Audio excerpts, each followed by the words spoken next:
The Velarex Empire had never lost a battle. For 30 years, their massive fleets had traveled from world to world, and every time, the same thing happened. They would arrive in the sky above a planet, show their weapons, and make their offer. Join the Empire peacefully, or be destroyed. Every single time, within hours, the people below would surrender.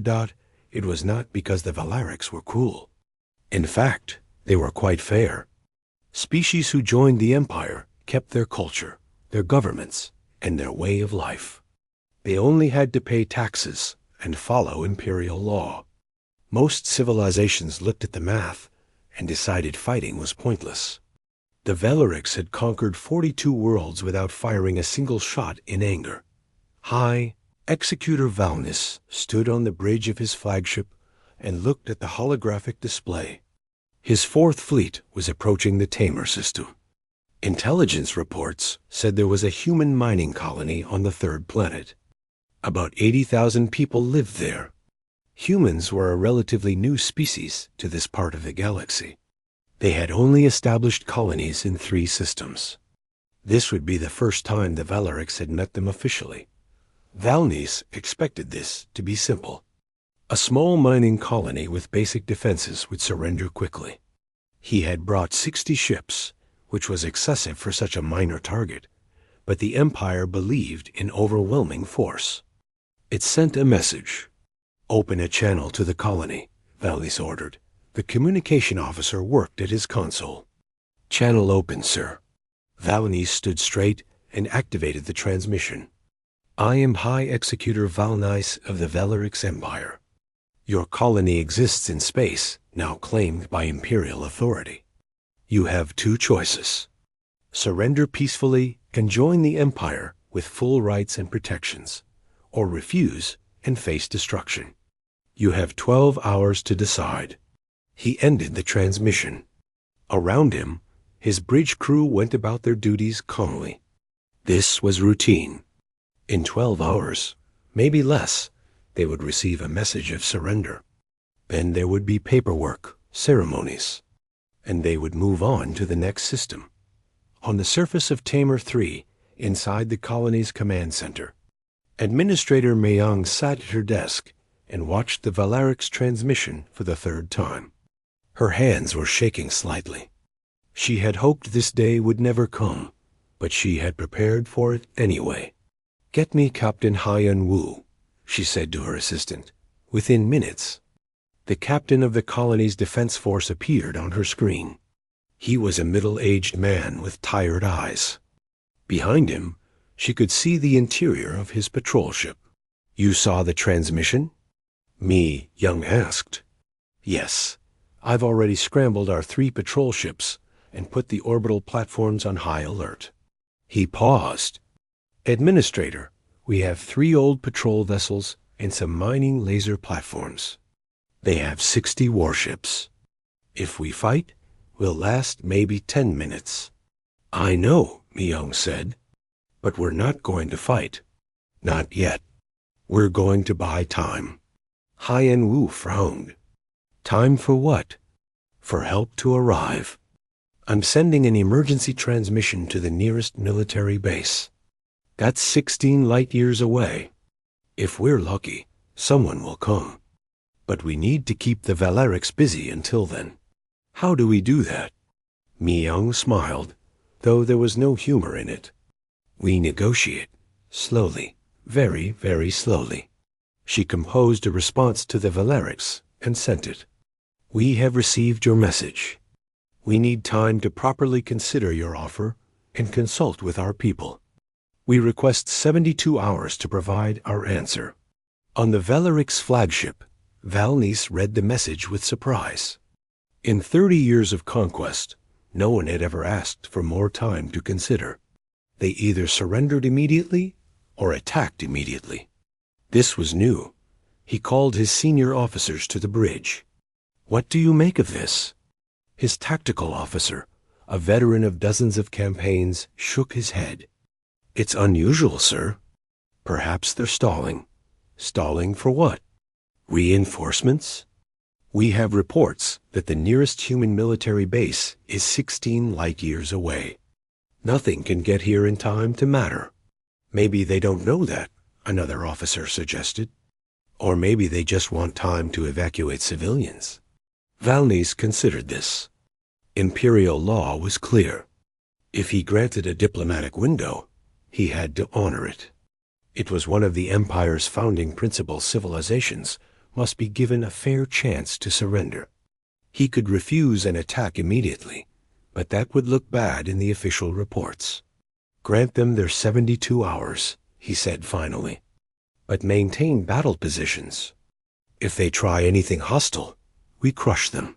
Down on Tamer 3, Mi-young received the confirmation. 72 hours. 3 days to either get help or prepare for the end. She immediately sent out her emergency transmission. The message was simple and coded. Valeric's empire has reached human space. Tamer system. We will delay as long as possible. Send help. The message shot out into space at faster than light speed. Now all she could do was wait and keep the Valerics talking. She called her legal advisor, a sharp young woman named Sora.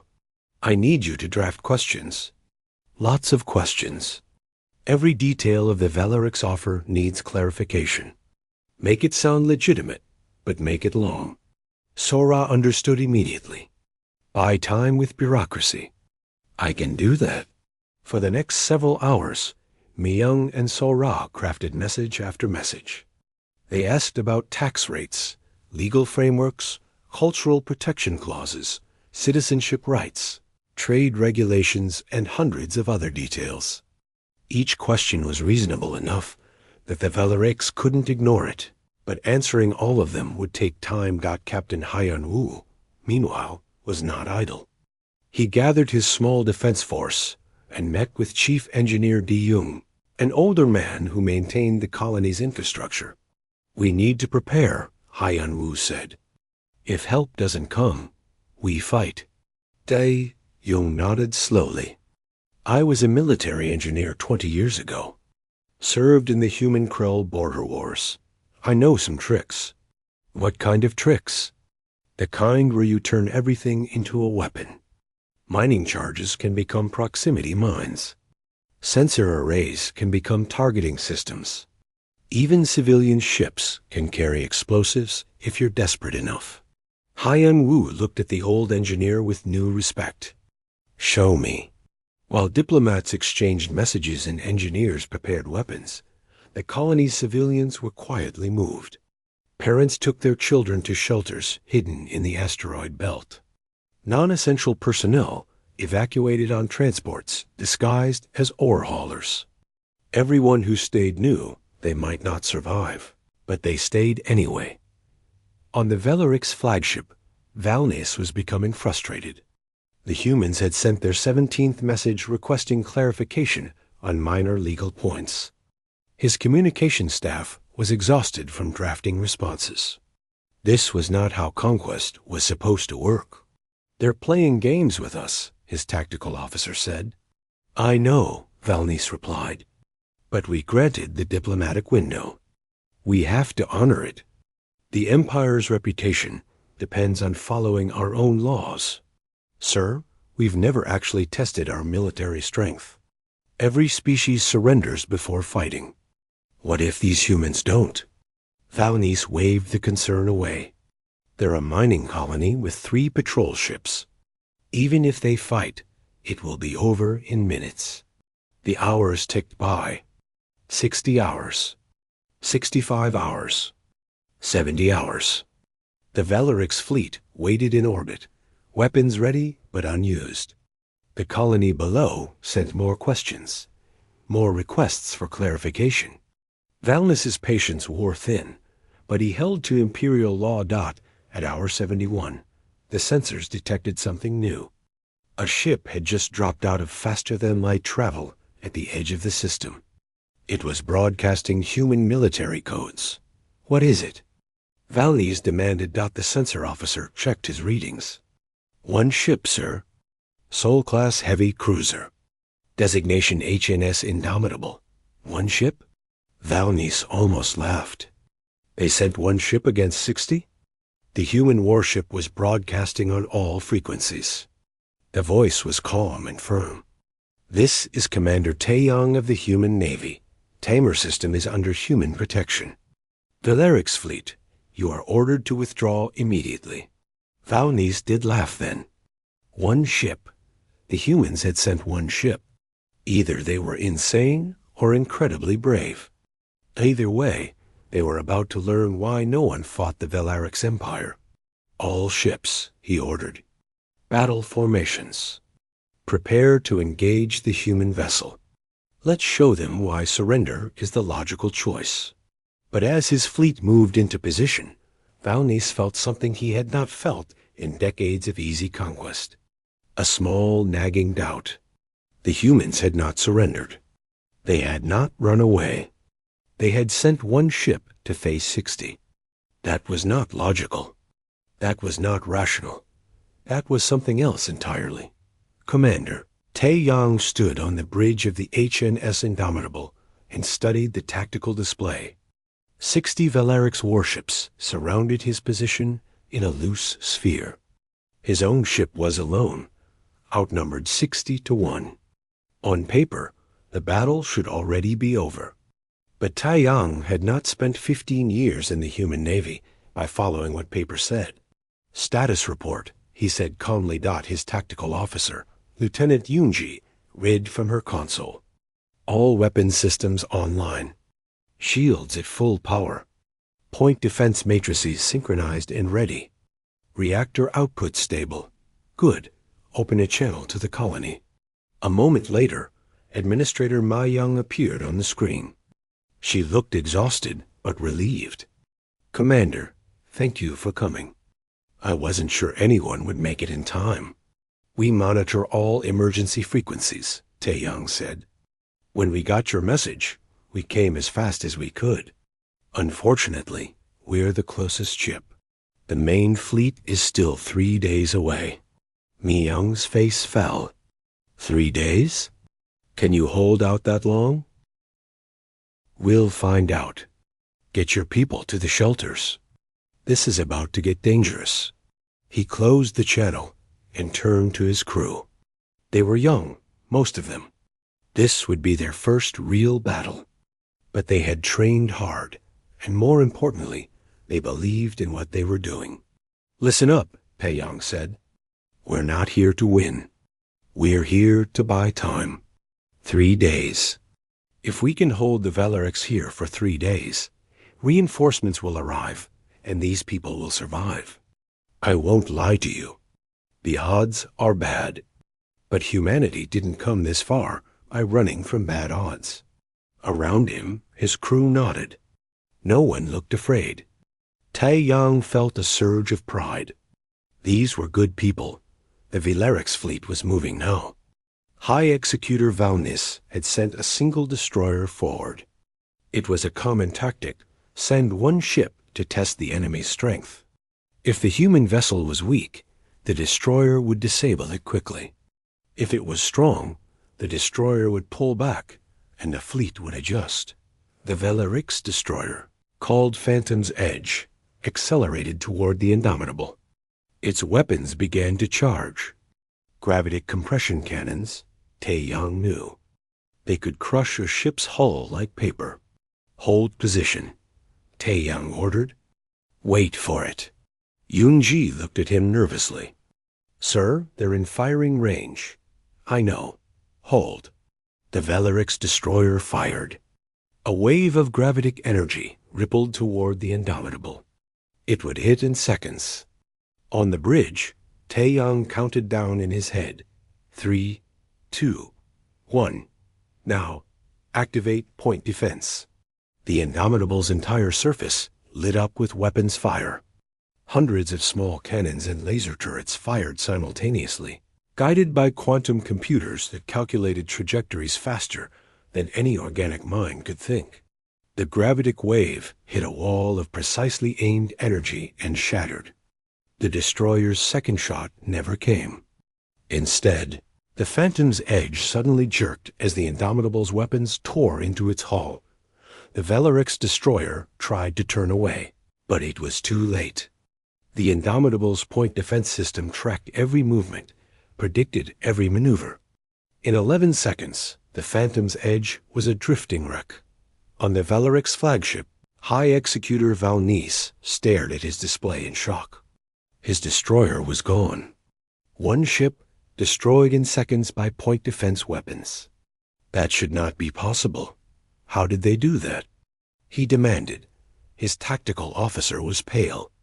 Sir, their targeting systems are far more advanced than we anticipated. They're using some kind of predictive algorithm. Our ship never had a chance. Valnice felt anger rising. They destroyed an Imperial vessel. Send a squadron. 12 ships. Overwhelmed their defenses. 12 Velarix warships broke formation and accelerated toward the Indomitable. This time, there would be no testing. This time, they would crush the human ship with pure firepower. On the Indomitable, Yun-Ji watched the approaching squadron. Sir, 12 ships inbound. We can't stop that many. We're not going to, Taeyang said. He opened a channel to Chief Engineer Deong Down on Tamer 3. Chief, is the asteroid field ready? Deong's voice came through with a note of grim satisfaction. Ready and waiting, Commander. Just lead them to the coordinates I sent you. Understood. Helm, set course for the asteroid belt. Maximum speed. The Indomitable turned and ran.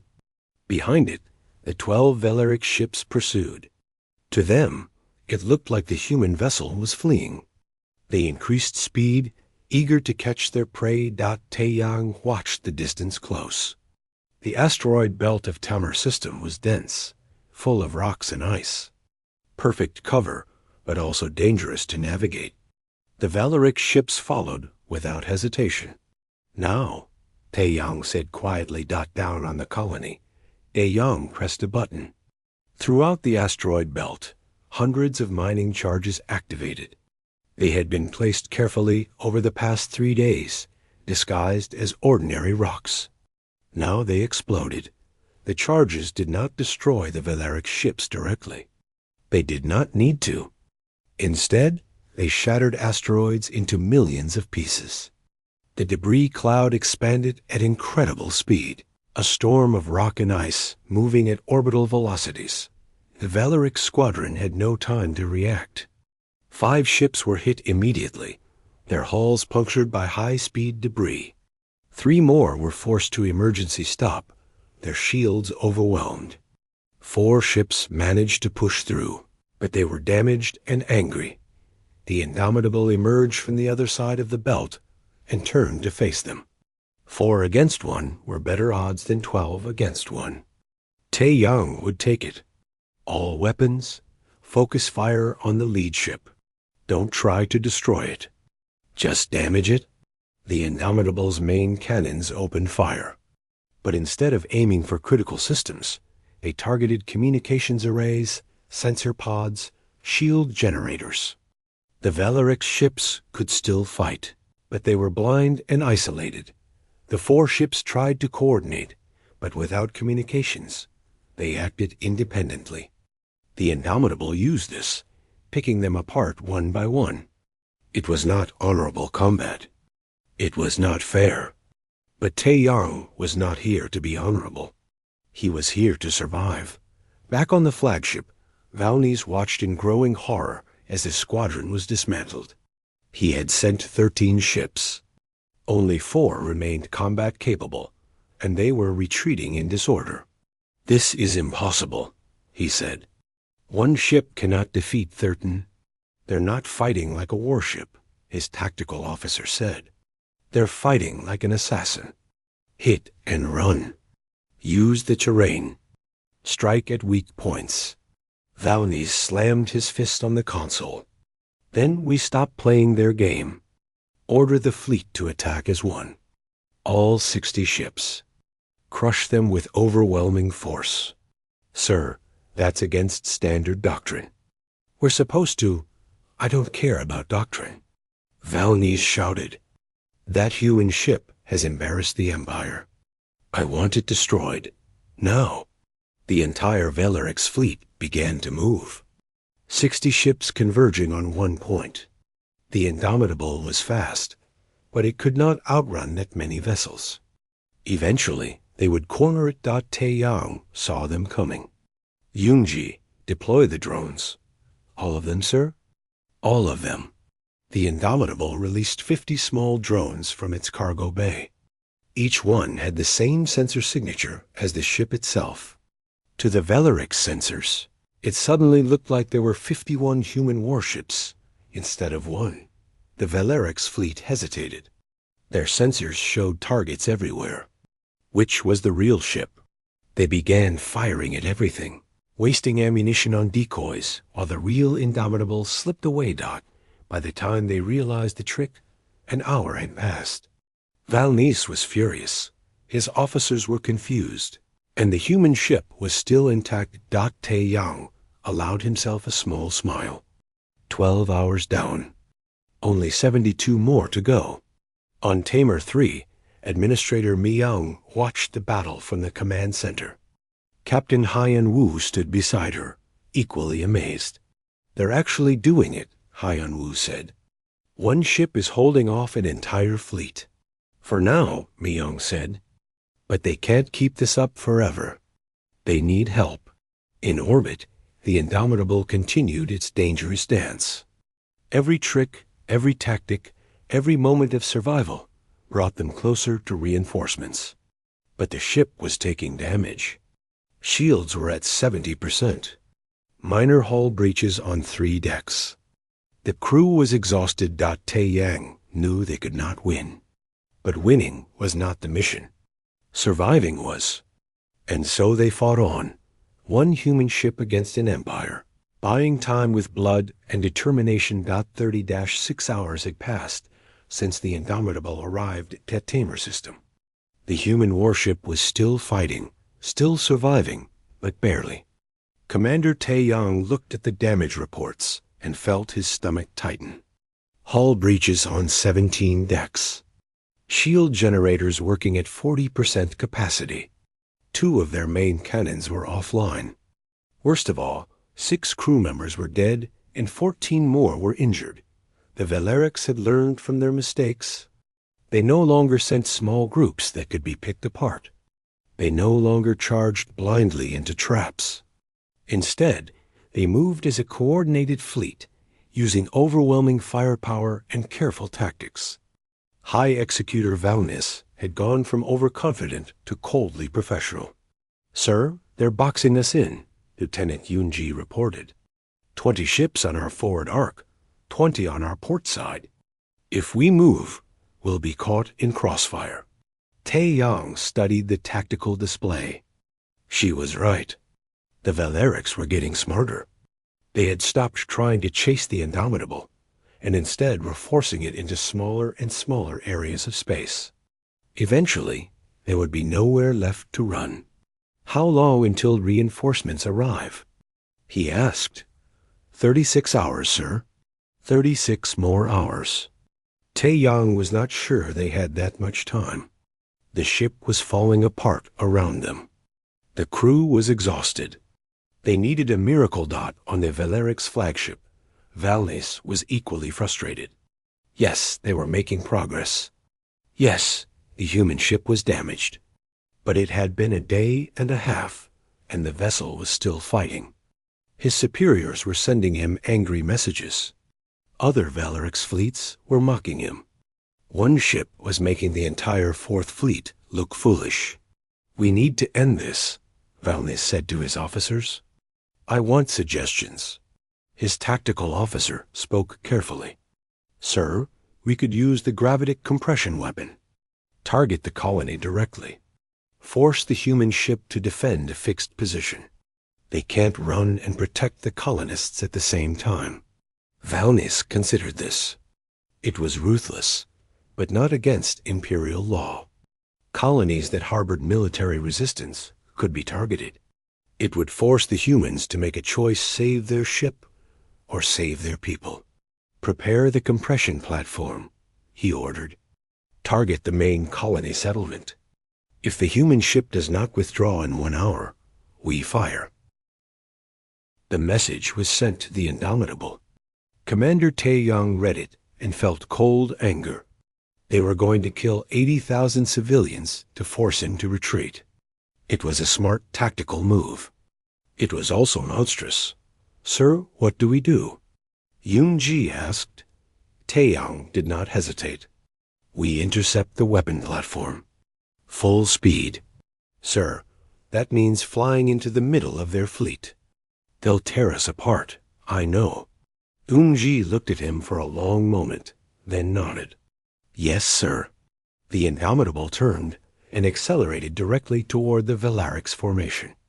Every ship in the enemy fleet opened fire. Energy weapons and missiles filled space.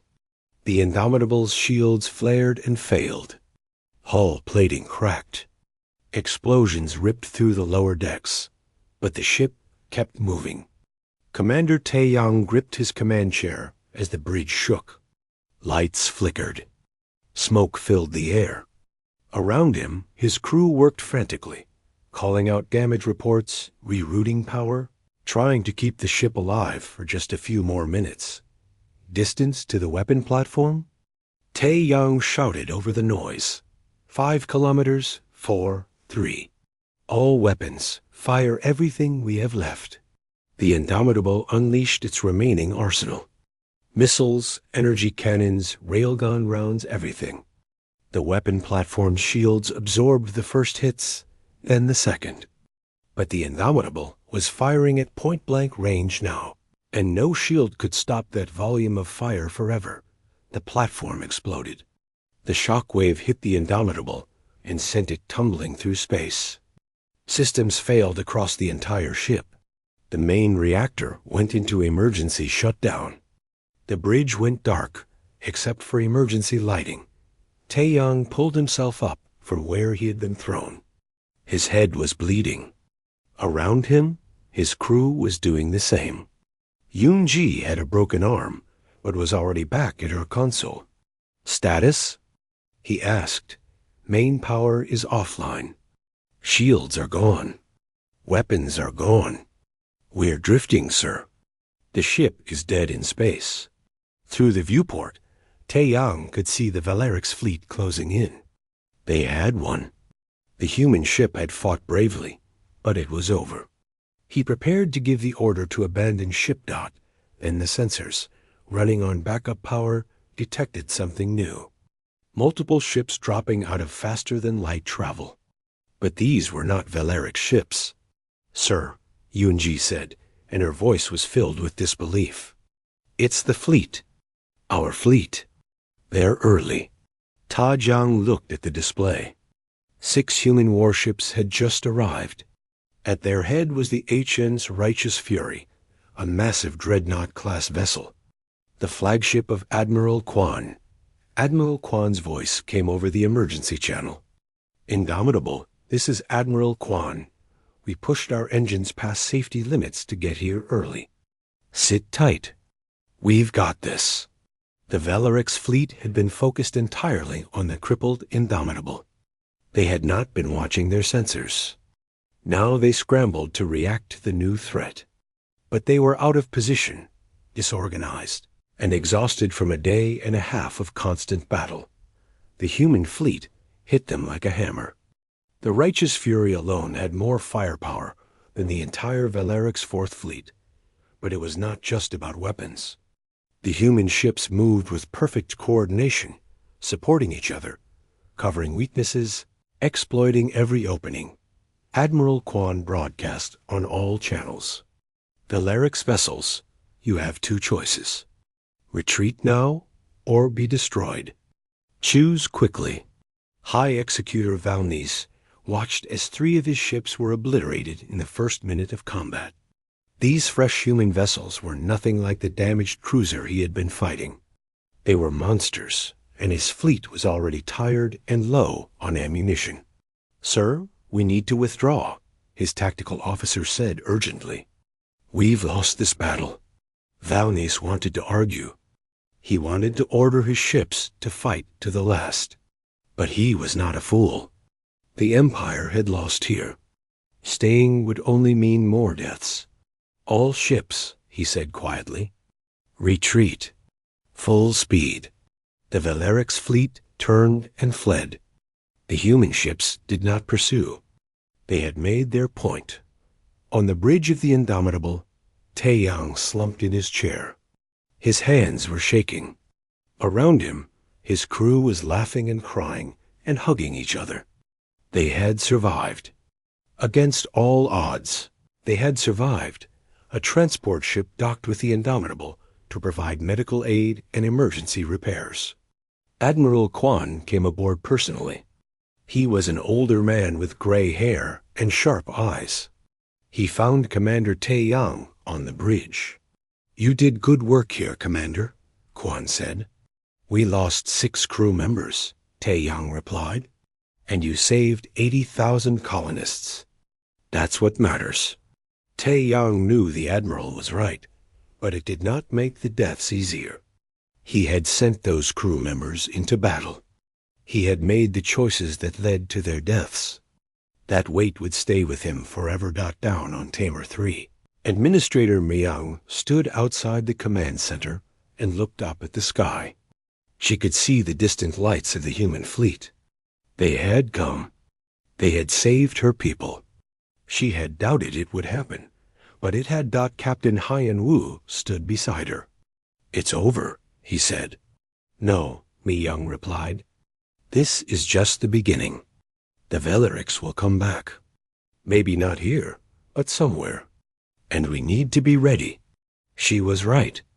Across the galaxy, the news was spreading. The Valerix Empire, undefeated for 30 years, had retreated from a single human colony. Other species were taking notice. If humans could resist, maybe they could too. In his quarters on the Valerix flagship, High Executor Valnice sat alone and thought about what had happened. He had underestimated the humans. He had treated them like every other species, assuming they would calculate the odds and surrender. But humans did not think like that. He wrote a report to the Imperial Council. In it, he detailed everything he had learned. The humans were dangerous not because they were stronger, but because they refused to accept defeat. They fought in ways the Empire had never encountered. They sacrificed themselves for principles instead of survival. The Empire needed to decide how to respond. They could try to crush humanity with overwhelming force, or they could negotiate and avoid humans entirely. But one thing was certain. The easy conquests were over. The galaxy had changed. And the Valerix Empire would have to change with it. The Valerix Fourth Fleet limped back to Imperial space with 37 ships. They had left with 60. The missing 23 vessels represented the first combat losses the Empire had suffered in 3 decades. High Executor Valnice knew his career was over before his ship even docked at the orbital station. The court-martial was swift. Valnice stood before a panel of 5 senior executors and explained his actions.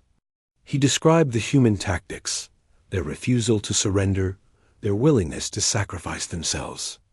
The panel listened without expression. "You engaged a minor colony with a full fleet and lost nearly half your ships," the lead executor said. "You allowed 1 damaged cruiser to delay you for 36 hours. You retreated from a battle you should have won easily. Do you have anything to say in your defense?" Valnice thought about lying. He thought about making excuses. Instead, he told the truth. The humans are not like other species. They do not calculate odds the way we do. They fight on principle, not logic. If the Empire encounters them again, we will face the same problems I faced. We need to adapt our strategies or avoid humanity entirely. The panel did not want to hear this. They stripped Valnice of his rank and assigned him to a desk job in the diplomatic corps. He would spend the rest of his career filing paperwork, a warning to other commanders about the cost of failure. But Valnice's report did not disappear. It was read by military analysts, strategic planners, and Imperial Council members. Some dismissed it as the excuses of a failed commander. Others read between the lines and saw the real message. The Empire's strategy of intimidation had a fatal weakness. It only worked on species that thought rationally. News of the Battle of Tamar spread through the galaxy faster than light. On 42 worlds conquered by the Valerics, people heard that the Empire had been defeated. Not destroyed, but defeated. Forced to retreat. It was the first proof that the Valerics could bleed dot on the planet Thalos. A world conquered 15 years ago, Resistance leader Veng Tar gathered his people in a secret meeting. For 15 years, they had accepted Valerics rule because fighting seemed pointless. Now, holding a datapad showing footage of human ships driving away the Imperial fleet, Veng Tar spoke to his followers. They told us resistance was impossible. They told us the Empire could not be beaten. They lied. He held up the datapad. Humans with a few ships held off an entire fleet. If they can resist, so can we. The resistance on Thalos began small sabotaging Imperial equipment, disrupting supply lines, spreading anti-Empire messages. But it grew. Within weeks, 6 other conquered worlds had similar resistance movements. The Empire's perfect record of peaceful control was cracking. On Earth, at Human Fleet Command Headquarters, Admiral Quan stood before a council of military leaders and government officials. He had returned from Tamar system a week ago, bringing Commander Taeyang and the damaged Indomitable with him. The Valerics will come back, Quan said. Maybe not to Tamar, but somewhere else in human space. We were lucky this time. We arrived just in time to save the colony. Next time, we might not be so lucky. What do you recommend? Ask the defense minister. We need more ships in the outer colonies. We need better early warning systems. And we need to establish defense treaties with neighboring species. The Valerics have made enemies across the galaxy. It's time we united those enemies. The Council approved his recommendations. Within days, human diplomats were reaching out to other species who had reason to fear the Valerics. 3 civilizations responded positively: the Krell Confederacy, the Thalen Accord, and the Meridian Collective. All 3 had territories near Valeric space and were worried about being the next target. Commander Taeyang spent 2 weeks in the hospital recovering from his injuries. He had a concussion, 3 broken ribs, and burns on his left arm. But the physical wounds healed faster than the emotional ones. 6 members of his crew had died in the battle. He visited each family personally. The hardest visit was to the family of Ensign Bora, a 22-year-old weapons operator who had died when the lower decks were breached. Her parents were proud that she had died defending the colony, but Taeyang could see the pain in their eyes. No amount of pride could replace a lost daughter. She was brave, Taeyang told them. When the ship was falling apart around us, she stayed at her post and kept firing. She saved lives. Bora's mother touched his hand. Thank you for bringing some of them home, Commander. After the visits, Taeyang requested a meeting with Admiral Quan. They met in Quan's office overlooking the military spaceport. I want to return to active duty, Taeyang said. The Indomitable will be repaired in 4 months. When it's ready, I want to take it back out. Quan studied him. You nearly died out there. Your ship was destroyed. You lost crew members. Most commanders would take a desk assignment after that.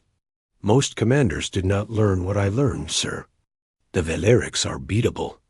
They rely on reputation and fear. Once you strip that away, they're just another military force. We need commanders who know that. Quan nodded slowly. You're right. And that's exactly why I'm giving you a promotion. Captain Taeyang. You'll command the Indomitable once repairs are complete. But you'll also train other commanders in your tactics. What you did at Tamar needs to be doctrine. Taeyang accepted the promotion, but he did not feel pride. He felt responsibility. Other ships would face the Valerics. Other commanders would need to know how to fight them. He would make sure they were ready. On Tamer 3, life slowly returned to normal. Administrator Myung oversaw reconstruction of damaged facilities and welcomed new colonists attracted by the system's newfound fame. Captain Hyan Woo expanded the defense force, and Chief Engineer Dae Young trained young engineers in defensive strategies. But Ma Young also did something else. She established the Tamer Memorial, a monument to the 6 crew members who died defending the colony. At the dedication ceremony, she spoke to thousands of colonists. These 6 people did not have to be here. They could have run. Their ship could have abandoned us and saved itself. But they stayed. They fought. They died so we could live. We will never forget that. The memorial became a symbol. Images of it spread across human space and beyond. It reminded everyone that humans would defend their own, no matter the cost. In the Valerics Empire, debate raged in the Imperial Council. Some members wanted to send a massive fleet to crush the humans and restore the Empire's reputation. Others argued that engaging humanity further would only make the resistance problem worse.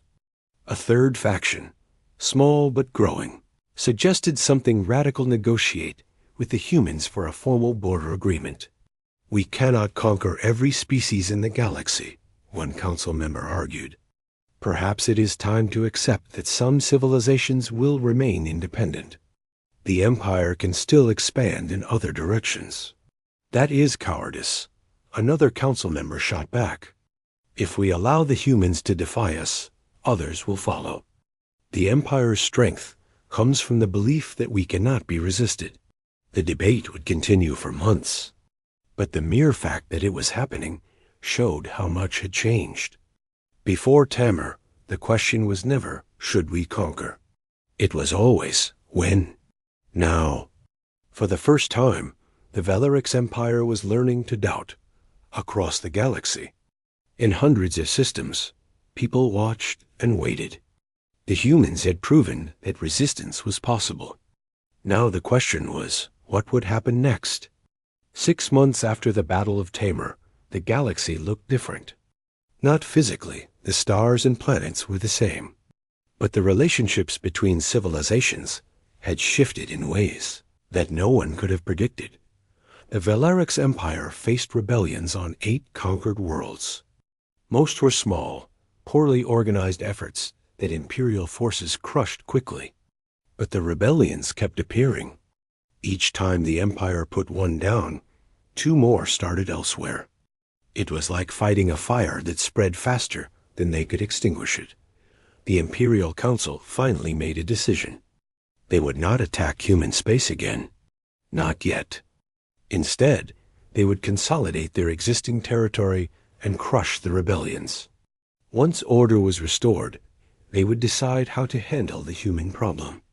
Some council members still wanted war. Others wanted negotiation. The debate continued. Former High Executor Valnis, now working in the diplomatic corps, watched these developments with grim satisfaction. He had been right. The humans had exposed a weakness in the Empire's strategy. The question was whether the Empire would learn from it or repeat the same mistakes. Late one evening, Valnis received an unexpected message. It was from Commander Tae Yang, now Captain Tae Yang of the Human Navy. The message was simple. I underestimated you at Tamer. You underestimated us. Both of us made mistakes that cost lives. I hope our next meeting, if there is one, is at a negotiation table instead of a battlefield. The galaxy is large enough for both our civilizations. Valnis stared at the message for a long time. Then he composed a reply. I agree. But know this, the Empire does not forget. Some of us want peace. Others want revenge. I cannot promise which will win. Stay vigilant. He sent the message and wondered if Tae Yang would understand the warning. There were forces in the Empire that would not rest until humanity was crushed. Valnice was no longer in a position to stop them. All he could do was offer a quiet warning to a worthy enemy. On Earth, Captain Taeyong read Valnice's reply in his quarters aboard the newly repaired HNS Indomitable. The ship had been in dock for 6 months, undergoing extensive repairs and upgrades. Now it was ready to return to service. Tomorrow, they would depart for patrol duty in the outer colonies. Lieutenant Yunji, who had been promoted to commander and made his second in command, entered his quarters. Her broken arm had healed, but she still wore a brace sometimes when it ached. "The crew is ready, sir. We launch at dawn." "How are the new crew members settling in?" Taeyang asked. They had lost 6 people at Tamer, and those positions had been filled with fresh officers. "They're nervous. Everyone knows what happened to the Indomitable. They know what we faced." "Good. Fear keeps you alert. Overconfidence gets you killed." Yoonji smiled slightly. "Is that the lesson we're teaching now?" "It's the lesson I learned. The Valerics thought they were invincible. They were wrong. We thought one ship could not hold off a fleet. We were almost wrong. The galaxy is full of surprises." The next morning, the Indomitable departed Earth orbit. As they passed the memorial station that honored the crew members who died at Tamer, Taeyang had the ship sound its horn a long, mournful note that echoed through space. It was a tradition, a way of remembering that on Tamer 3, Administrator McYoung had been promoted to regional governor. She now oversaw not just the Tamer colony, but 5 other human settlements in the sector. It was more work than she had ever imagined, but she was good at it. The delaying tactics she had used against the Valerics had taught her something valuable. Sometimes the best way to win is to make your opponent fight on your terms, not theirs. Chief Engineer Di-Young had retired from active duty, but stayed on as a consultant.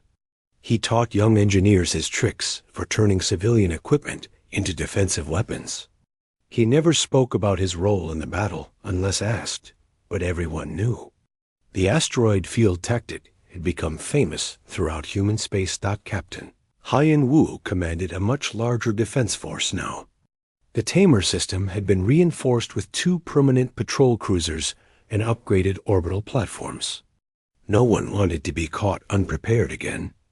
Haiyan Wu trained his crews relentlessly, always preparing for the day the Valerics might return. One evening, Myung visited the Tamer Memorial. She did this once a month, always alone. She stood before the 6 names carved into the stone and spoke quietly. "We're still here because of you. The colony is growing. Children are being born. People feel safe. I hope that means something." She never expected an answer, but the ritual mattered. It reminded her why the work was important. The defense treaties that Admiral Kwan had proposed became reality. The Krell Confederacy, the Phelan Accord, the Meridian Collective, and humanity signed the Free Worlds Agreement. It was not a formal military alliance, but a mutual defense pact. If the Valerics attacked any member, the others would respond. The agreement changed the balance of power in the region. The Valerics Empire could defeat any single member of the Free Worlds Agreement. But all 4 together? That was a fight even the Empire could not win easily. The treaty did not guarantee peace, but it made war much less attractive.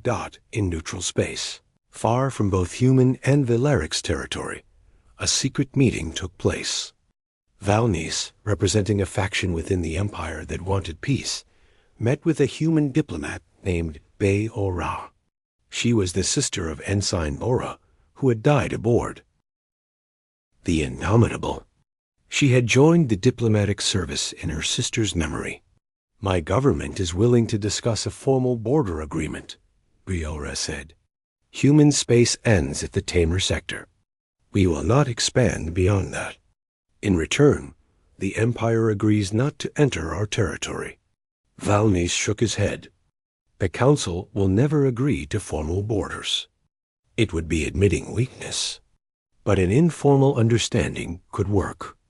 Both sides simply avoid each other's space. No treaty, no announcement.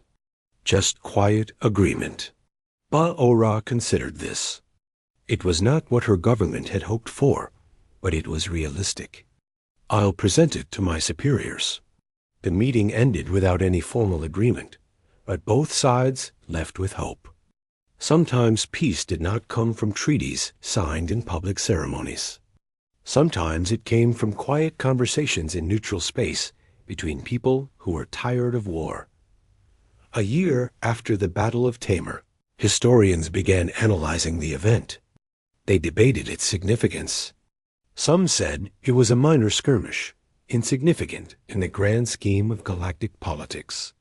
Others argued it was a turning point, the moment when the Valarix Empire's unstoppable expansion finally stopped. The truth was probably somewhere in between.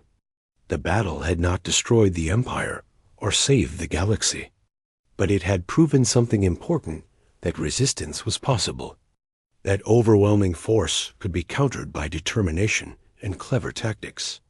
And that reputation was not the same as reality. Captain Tae Young, patrolling the outer colonies aboard the Indomitable, did not think much about history. He thought about the next patrol, the next potential threat, the next battle. He had learned that war was not about grand gestures or historical moments. It was about surviving one more day, protecting one more colony, bringing one more crew home safely. The Valarix Empire would always be out there, powerful and dangerous. But humanity was out here too, defiant and determined. The galaxy was large enough for both civilizations, but only if both chose to make it so. As the Indomitable jumped to faster-than-light travel, heading toward its next assignment, Taeyang looked at his crew. They were young and old, experienced and new, but all shared one thing. They believed they could make a difference. Maybe that was the real lesson of Tamar. It was not about winning every battle. It was about refusing to surrender, about standing up when others would lie down, about fighting for something bigger than yourself. The galaxy watched and waited to see what would happen next. But one thing was certain. The humans had arrived, and the galaxy would never be quite the same again.